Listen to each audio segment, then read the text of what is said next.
Hi, I'm Claudia St. I'm the president of Affinity HR Group. We are your HR partner and resource.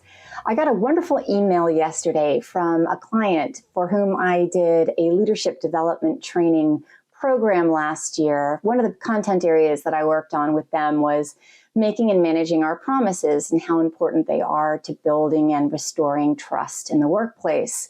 So he sent me a picture of Old Dominion Freight Lines, a truck that was driving down one of the roads in downtown Manhattan.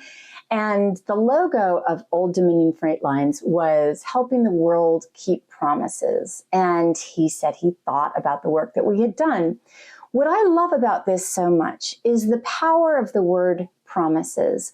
Promises are really the fundamental component that keep relationships on track, and they are a fundamental part of the trust that we build together. Promoting that for Old Dominion Freight Line is saying to the world, we think promises are very important. We will keep ours and we will help you keep yours. When we think about promises, I have experienced a lot of employers trying to shy away from the word promises. But in actuality, if you have an offer or a request that's been accepted, you have a promise.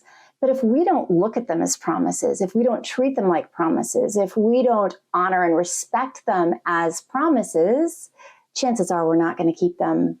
And you break enough promises, and then you have a real problem of trust on your hands. So what I would hope that you will be doing is thinking about how promises are showing up for you in your workplace.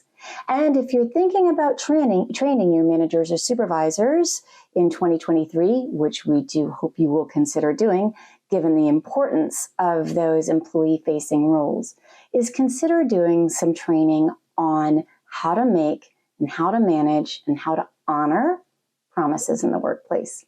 Of course, we're always here to help you with that.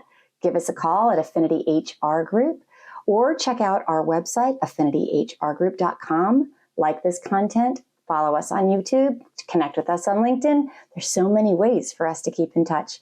I hope you will. And of course, I hope you have a productive and safe work week. Take care.